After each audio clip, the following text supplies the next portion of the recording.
إن الحمد لله نحمده ونستعينه ونستغفره ونعوذ بالله من شرور أنفسنا وسيئات أعمالنا من يهده الله فلا مضل له ومن يضلل فلا هادي له وأشهد أن لا إله إلا الله وحده لا شريك له وأشهد أن محمدا عبده ورسوله يا أيها الذين آمنوا اتقوا الله حق تقاته ولا تموتن إلا وأنتم مسلمون يا أيها الناس اتقوا ربكم الذي خلقكم من نفس واحدة وخلق منها زوجها وبث منهما رجالا كثيرا ونساء واتقوا الله الذي تساءلون به والأرحام إن الله كان عليكم رقيبا يا أيها الذين آمنوا اتقوا الله وقولوا قولا سديدا يصلح لكم أعمالكم ويغفر لكم ذنوبكم ومن يطع الله ورسوله فقد فاز فوزا عظيما أما بعد فإن أصدق الحديث كتاب الله وخير الهدي هدي محمد صلى الله عليه وسلم وشر الأمور محدثاتها وكل محدثة بدعة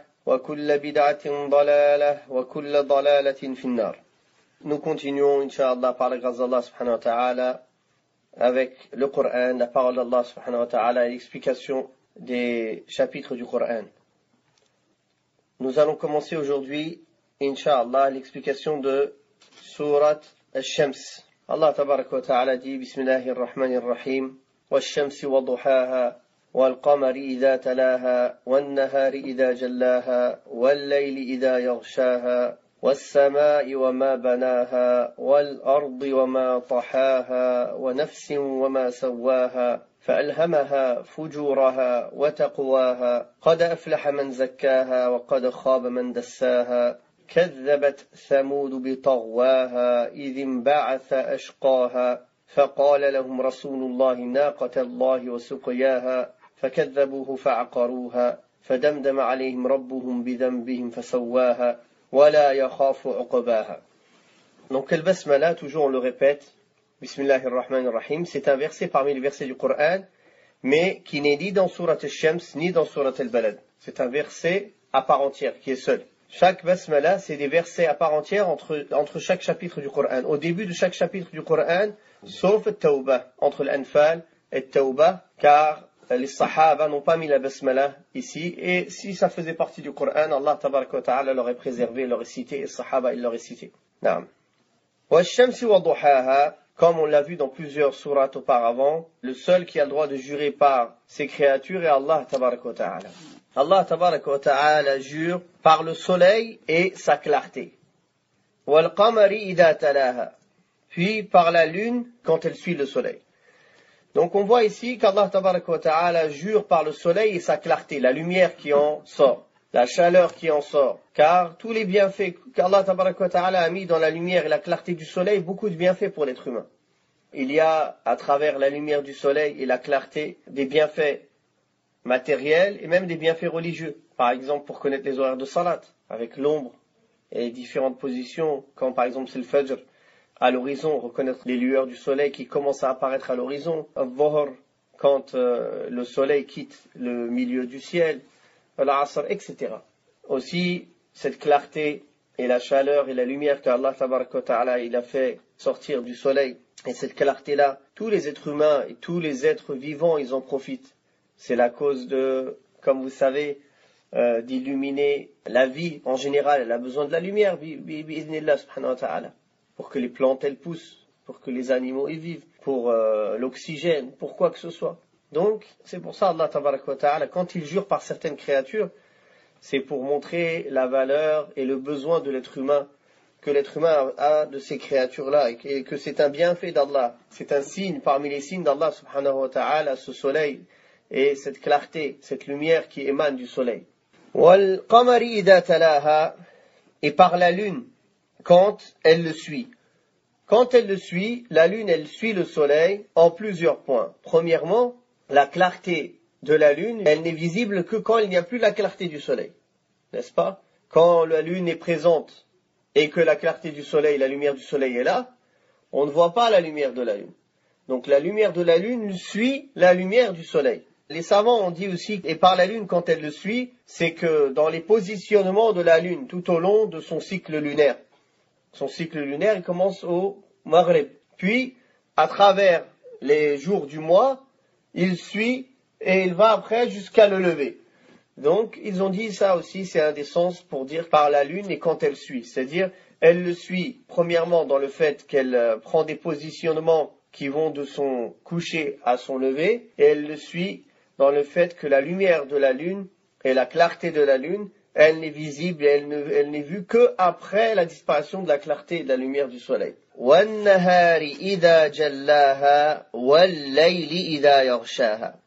Et par le jour, quand il éclaire, et par la nuit, quand elle enveloppe la terre. Donc là, on voit Allah Ta'ala qui donne les opposés. Le soleil, la lune, la nuit. Le jour, quand il éclaire quoi?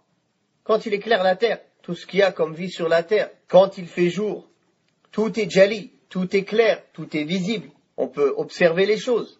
On peut voir les signes d'Allah subhanahu wa ta'ala à travers ces choses. Et d'ailleurs, Allah tabaraka wa ta'ala, elle dit que parmi ces signes, il y a le soleil, la lune, le jour et la nuit. Donc tous ceux-ci sont des signes d'Allah subhanahu wa ta'ala. Et c'est pour ça qu'Allah tabaraka wa ta'ala commence ici par énoncer ces signes-là. Donc le jour, quand il montre tout, il éclaire tout. Et quand la nuit, elle couvre tout. Comme une couverture. Tout ce qui était visible maintenant, on ne le voit plus. Et elle vient recouvrir la terre comme une couverture qui vient recouvrir progressivement une personne ou un endroit. Et ça, on peut le voir, subhanallah, clairement quand on prend l'avion. Quand on prend l'avion et on voit la nuit qui arrive, comme ça, sur les endroits qu'on survole. Et on voit vraiment clairement qu'elle vient comme une couverture qui vient la couvrir.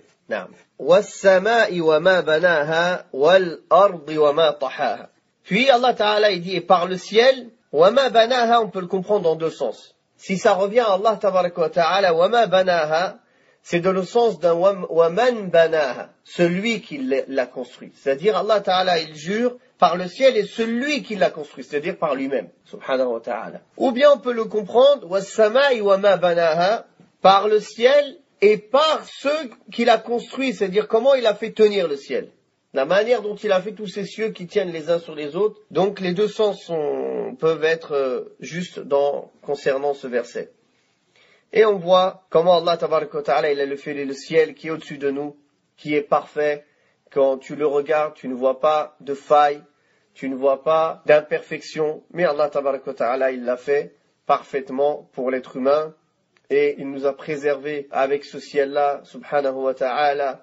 Il préserve l'oxygène qu'on respire, etc. Les lumières du soleil. Si on veut dénombrer les bienfaits d'Allah, on ne pourra jamais les compter. Mais l'être humain, il est comme Allah tabaraka wa ta'ala dit, certes l'être humain il est injuste et il est très ingrat. Et c'est là on voit en vérité quand Allah tabaraka wa ta'ala nous parle de tous ces signes qui sont autour de nous, c'est pour que l'être humain médite et voit les signes d'Allah autour de lui et qu'il comprenne la miséricorde, la grandeur, la générosité de son Seigneur, subhanahu wa ta'ala, qui a tout préparé sur cette terre pour lui. Et la terre, et comment il l'a étendue, ou bien, et par celui qui l'a étendue, comme on a dit tout à l'heure. Pareil, si la terre n'était pas aplanie, pour que l'être humain puisse marcher dessus, voyager, semer, planter, récolter, il puisse faire paître les troupeaux, construire. Comment, imaginez-vous la terre, c'est que des bosses. Partout, des petites bosses qui montent, qui descendent. Tu ne peux pas faire un pas, tu tombes dans un trou, tu remontes. Comment tu vas faire? Allah Ta'ala, il a aplani la terre. Et Allah Ta'ala, il a fait la terre aussi d'une structure qui est profitable à l'homme. Ni trop rigide, ni trop souple. On peut planter dedans, mais on peut marcher aussi dessus. Imagine toute la terre, c'est comme des sables mouvants. Partout où tu marches, tu t'enfonces. Hein? Comment tu ferais?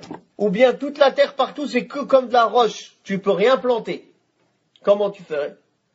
Mais Allah Ta'ala, il a fait, subhanallah, le juste milieu. Exactement ce que l'être humain il a besoin. Pour pouvoir vivre, pour pouvoir planter, pour pouvoir récolter, pour pouvoir faire tout ce dont il a besoin. Pour creuser, pour faire des bâtisses et les monter en hauteur. Non. Et par l'âme et celui qui l'a harmonieusement façonné. Ou bien par l'âme et ce qu'Allah il a mis en elle. Cette âme aussi est un signe parmi les signes d'Allah subhanahu wa ta'ala. Il n'y a pas plus caché, plus imperceptible que l'âme.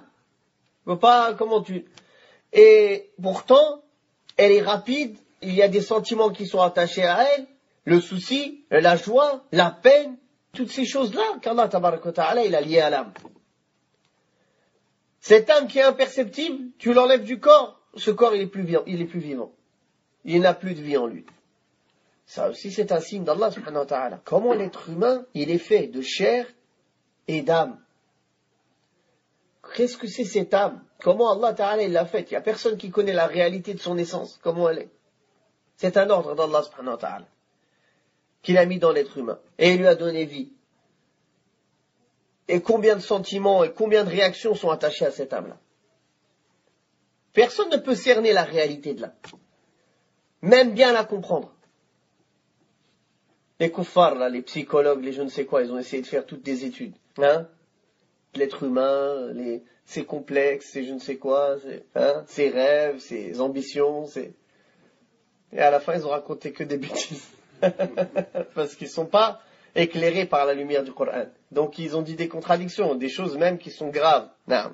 Cette âme est ce qu'Allah tabaraka wa ta'ala est celui qui l'a façonné harmonieusement. Wa ma sawwaha, on peut le comprendre aussi dans deux sens. Dans le sens que c'est Allah il a juré par lui, celui qui a façonné cette âme harmonieusement. Ou bien wa ma sawwaha, c'est-à-dire de la manière dont il l'a façonné. Qu'est-ce qu'il a mis dans cette âme? Dont on a tout ce dont on vient de parler et d'autres choses. فَأَلْهَمَهَا فُجُورَهَا وَتَقْوَاهَا. Et lui a alors inspiré son immoralité de même que sa piété. فَأَلْهَمَهَا فُجُورَهَا وَتَقْوَاهَا. Ici, Allah tabaraka wa ta'ala a cité d'abord l'immoralité. Mais est-ce que Allah tabaraka wa ta'ala, il appelle à quelque chose qui est pas bien? Non. Donc quand on dit qu'Allah il lui a insufflé, il lui a inspiré son immoralité, c'est dans le sens que quand Allah sait d'une personne qu'il est mauvais, il lui rajoute de l'égarement. Quand quelqu'un, Allah Ta'ala sait de lui que dans son cœur, il n'accepte pas la vérité ou qu'il n'est pas prêt à la suivre, alors Allah l'égare. Comme Allah Ta'ala a dit dans le Coran, et quand ils se sont égarés, Allah a égaré leur cœur. Dans d'autres versets, celui qui cherche l'égarement, nous lui rajoutons de l'égarement.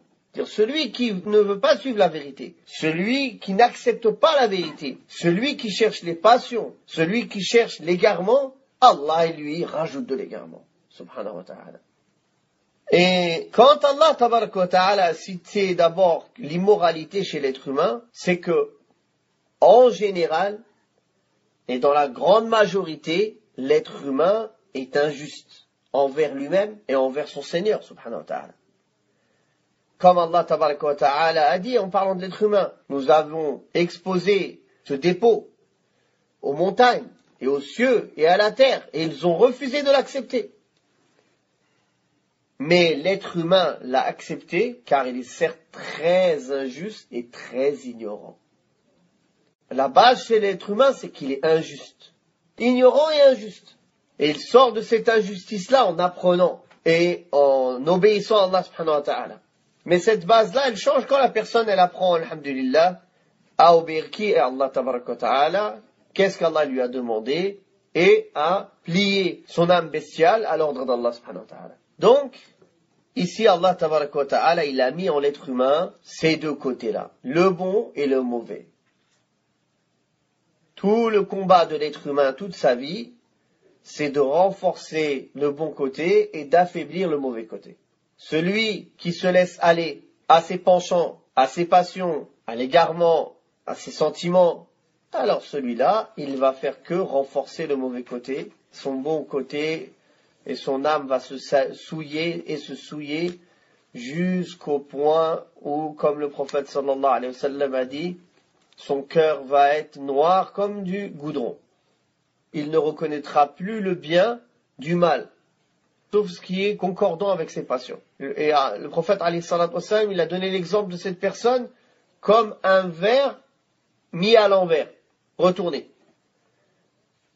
Un verre, un récipient, peu importe sa taille, même un conteneur, si tu le retournes à l'envers et tu verses dedans de l'eau ou du lait, est-ce qu'il y a une goutte qui peut rentrer dedans? Rien. Quelqu'un aussi, qui son cœur il est devenu fermé, il a beau entendre les rappels, le bien il a beau venir vers lui, il n'y a rien qui rentre dedans. C'est comme un verre retourné. Et ça, c'est à cause des péchés. Comme Allah tabaraka wa ta'ala dit, certes non, nous avons clôturer, fermer leur cœur à cause de leurs actes. نعم فألهمها فجورها وتقواها قد أفلح من زكاها a certes réussi celui qui la purifie. Tazkiya, elle vient dans un bon et dans un mauvais sens. Quand Allah Ta'ala dit dans le Coran فَلَا تُزَكُّوا أَنفُسَكُمْ هُوَ أَعْلَمُ بِمَنِ اتَّقَى. Et ici il dit قَدْ أَفْلَحَ مَنْ زَكَّاهَا.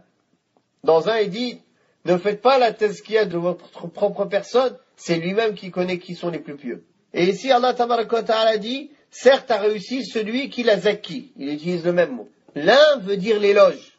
Tazkiya veut dire l'éloge. Et ici, cela veut dire purifier. Donc quand Allah Ta'ala nous interdit, c'est-à-dire ne vous faites pas des éloges vous-même. Dis pas je suis comme ça, je ne suis comme ça, je suis pieux, je suis bien. Allah Ta'ala le dit, فَلَا تُزَكُّوا أَنفُسَكُمْ هُوَ أَعْلَمُ بِمَنِ اتَّقَى. Ne vous faites pas des diplômes d'éloge à vous-même. Allah Ta'ala, il sait mieux qui l'autre. D'ailleurs, ça c'est détestable pour un musulman de se vanter et de se couvrir d'éloges lui-même. Mais ici, c'est dans le sens de se purifier. قَدْ أَفْلَحَ مَنْ زَكَّاهَا. Certes, a réussi celui qui a purifié son âme. Comment il la purifie? Il la purifie premièrement du shirk, du polythéisme, majeur et mineur. C'est la première chose dont on a besoin de se purifier. Il la purifie des innovations, des bid'ah. Il la purifie des penchants, des passions. Il la purifie des péchés, des maladies du cœur, comme la jalousie, comme la haine, comme l'orgueil, comme toutes ces choses-là. Tout ceci rentre dans le sens purifié. Et l'erreur dans laquelle sont tombés certains, et beaucoup même de musulmans, subhanallah, ils ont limité la purification de l'âme au comportement. Être généreux, ne pas haïr, ne pas, etc. Et ils ont oublié l'essentiel qui est le tawhid. Ce pourquoi tous les messagers ont été envoyés, qui est la base pour laquelle tous les messagers ont été envoyés, et qui est la première chose dont on doit purifier nos cœurs, qui est le shirk. Donc, avant tout, c'est se purifier de tout polythéisme et associationnisme. Majeur, puis mineur, comme l'ostentation. Et purifier son âme de toutes les maladies du cœur. L'avarice, la jalousie, la haine, l'orgueil, mépriser les musulmans, mépriser les autres. Tout ceci sont des maladies dangereuses et mortelles pour le cœur. Donc ici Allah nous informe, après avoir juré par toutes ces créatures, par le soleil et sa clarté, par la lune qui le suit, le jour qui éclaire, par la nuit qui couvre, par le ciel et celui qui l'a construit, par la terre et celui qui l'a avili, et par l'âme et comment Allah il l'a façonné, subhanahu wa ta'ala, par tout cela, et par l'âme et ce qu'il a façonné. Et Allah tabaraka wa ta'ala a juré par toutes ces créatures juste pour dire quoi? Certes a réussi celui qui purifie son âme. Donc ça montre l'importance. C'est comme si Allah Ta'ala il jurait 7 ou 8 fois de suite. C'est comme si je te dis Wallahi, Wallahi, Wallahi, Wallahi, Wallahi, Wallahi, celui qui a réussi, celui qui se purifie. C'est-à-dire comment? Si j'ai insisté autant, ça veut dire quoi? Ça veut dire que c'est important. C'est-à-dire ce que je vais te dire après, j'ai juré autant de fois, il faut que tu y prennes attention. Il faut que tu donnes une grande attention à cette chose-là. Et effectivement, l'être humain, il est sur cette terre pour cela. Il est là pour se purifier, pour purifier son âme du shirk, de l'égarement, des péchés, des maladies. S'il a oublié ce pourquoi il est là, alors il a perdu sa vie. Il a perdu son temps. Et il va se retrouver devant Allah subhanahu wa ta'ala parmi les perdants. Et c'est le sens où Allah tabaraka wa ta'ala dit قَدْ أَفْلَحَ مَنْ زَكَّاهَا وَقَدْ خَابَ مَنْ دَسَّاهَا. A réussi, certes, celui qui la purifie, et est perdu, certes, celui qui la corrompt. Comment il va la corrompre? Avec le shirk, le polythéisme, avec les péchés, avec les bid'ah, avec les innovations, avec les maladies du cœur, en suivant ses penchants, en suivant ses passions. C'est comme ça qu'il corrompt son âme et qu'il sera parmi les perdants. C'est qui le perdant? Dans le langage chez nous, c'est quoi un gagnant, un perdant? Ah, il a perdu son travail. Ah, il a perdu. Aujourd'hui, il n'a pas fait beaucoup d'argent au marché, dans son commerce. Ah, il a perdu, il n'a pas gagné. Hein, il a perdu un peu de somme d'argent, il a perdu. Ou ceux qui sont dans le haram, il a perdu au jeu d'hasard. Hein? Ou ceux qui, masha'Allah, qui donnent de l'importance au sport. Ah, il a perdu, ils ont perdu le match. Qu'est-ce que c'est ça, ikhwa? Il a perdu quoi? Wallah, il a rien perdu. Il a perdu son temps et son argent, en réalité. En vérité, il a perdu, oui. Il a perdu son temps et son argent. Il a rien perdu, sinon. Le perdant, Allah Ta'ala, il désigne qui est le perdant. Dit, les perdants, ce sont ceux qui se sont perdus, eux et leurs familles, le jour du jugement dernier. Voilà la perdition évidente. Wallah, tout ce que tu peux perdre dans ce monde, c'est rien. Ça n'a aucune valeur. Et c'est pour ça, le vrai croyant, il est heureux de ses hasanat et il est malheureux de ses péchés et de ses sayyi'at. Comment quelqu'un est triste s'il perd un portable à 700 ou 800 euros? Le souci qu'il va avoir, il va courir partout pour le rechercher. Mais tu perds la prière en groupe, ça te fait rien. Tu perds ta lecture du Coran habituelle, ça ne te fait rien. Tu perds l'adhkar du matin et du soir, ça ne te fait rien. Tu perds l'occasion d'aider quelqu'un et de gagner des hasanats, ça ne te fait rien. Wallahi, là, tu as perdu. Tu as perdu quelque chose que tu ne pourras pas revenir, tu ne pourras pas rattraper. Une occasion de faire du bien, tu l'as eu aujourd'hui, celle d'aujourd'hui, tu ne pourras pas la rattraper. Peut-être d'autres se présenteront devant toi, si Allah t'a écrit encore de la vie, on ne sait pas. Mais celle d'aujourd'hui, c'est fini. Cette occasion qui est passée, tu ne pourras pas la rattraper. C'est lui le perdant. Et alors, ici, Allah tabaraka wa ta'ala rappelle cela. Qad aflaha man zakkaha. A certes réussi celui qui l'a purifié. Wa qad khaba man dassaha. Et a certes perdu celui qui l'a corrompu. Naam. Puis Allah tabaraka wa ta'ala nous parle du peuple de Thamoud. Kadzabat Thamoud bi taghwaha. Le peuple de Thamoud, c'est un peuple qui vivait de Al-Hijr et dont le prophète Salih a été envoyé pour eux.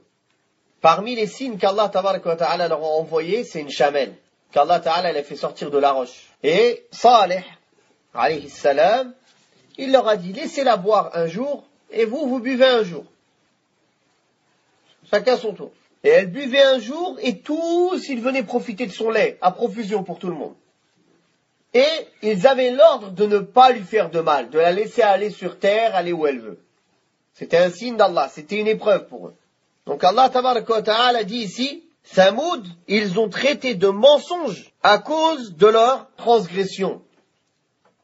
Idim ba'atha ashqaha, lorsque le plus misérable d'entre eux se leva pour tuer la chamelle. Effectivement, Allah tabaraka wa ta'ala, il les avait mis en garde de ne pas tuer la chamelle, de ne pas lui faire du mal, et ils ont ordonné au plus misérable d'entre eux, c'est-à-dire le plus grand mécréant parmi eux, qui avait traité de mensonge Salih et qui avait traité de mensonge ce à quoi il appelait, il s'est levé pour la tuer et il l'a fait. Ils se sont mis d'accord, certains ils ont ordonné et l'autre il a mis en pratique l'ordre. كذبت ثمود بطغواها إذ انبعث أشقاها فقال لهم رسول الله ناقة الله وسقياها. Et Allah Ta'ala dit ici, le messager d'Allah, donc ici il parle de Salih, alayhi salam, leur avait dit, la chamelle d'Allah, laissez-la boire. Donc l'ordre, comme il est venu dans d'autres versets, laissez-la qu'elle mange sur la terre d'Allah. Donc c'était une épreuve pour eux. Chaque peuple, ils ont eu leur épreuve, leur signe et leur épreuve. Et bien sûr, ils n'ont pas écouté. إذ انبعث أشقاها فقال لهم رسول الله ناقة الله وسقياها فكذبوه فعقروها فدمدم عليهم ربهم بذنبهم فسواها ولا يخاف عقباها. Non. Mais ils le traitèrent de menteur, donc il les a bien prévenus, il les a mis en garde, mais ils l'ont traité de menteur, comme tous les peuples qui ont traité de menteur leurs messagers et qui n'acceptaient pas les signes avec lesquels ils étaient envoyés. Et ils la tuèrent, ils ont tué la chamelle. Alors, par la cause de cela, ici فَدَمْدَمَ عَلَيْهِمْ رَبُّهُمْ بِذَنْبِهِمْ فَسَوَّاهَا. Donc tous les faits ici, ça montre l'ordre des choses, et les causes à effet. Ils ont traité de mensonges, alors ils l'ont tué, alors à cause de leur péché, à cause de cela, Allah tabaraka wa ta'ala, leur Seigneur les détruisit donc pour leurs péchés, et étendit son châtiment sur tous. Donc quand ils n'ont pas écouté, ils étaient étalés sur le sol avec un cri. Un cri, ils sont tous morts. Donc imaginez-vous les armées d'Allah subhanahu wa ta'ala. Allah ta'ala, s'il veut châtier un peuple, il châtie comme il veut. Et certes, ton Seigneur n'est pas injuste envers ses serviteurs. Ce châtiment, ils l'ont mérité. Et les malheurs qui nous arrivent, tous comme Allah ta'ala dit dans le Coran, il n'y a pas un malheur qui vous touche sans que ce soit à cause de ce que vos propres mains elles ont acquis. Et Allah, il pardonne encore beaucoup.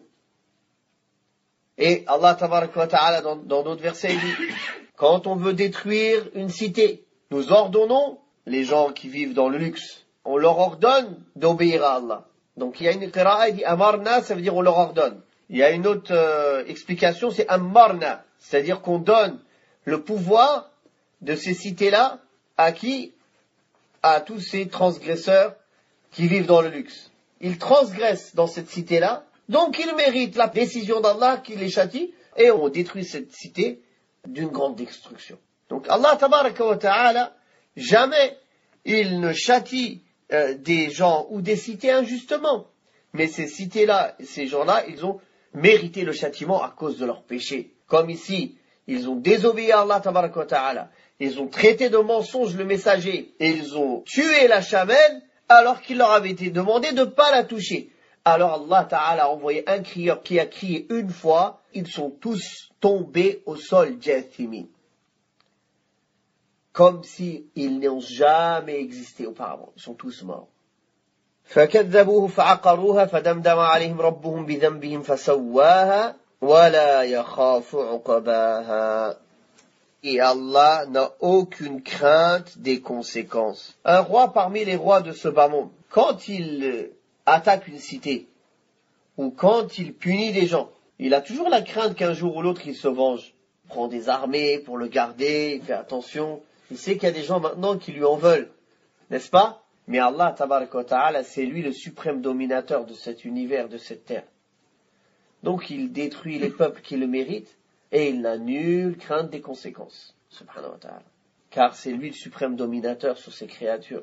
C'est lui le suprême dominateur au-dessus de ses créatures, subhanahu wa ta'ala. Voilà ce qu'on peut dire de cette sourate, en résumé.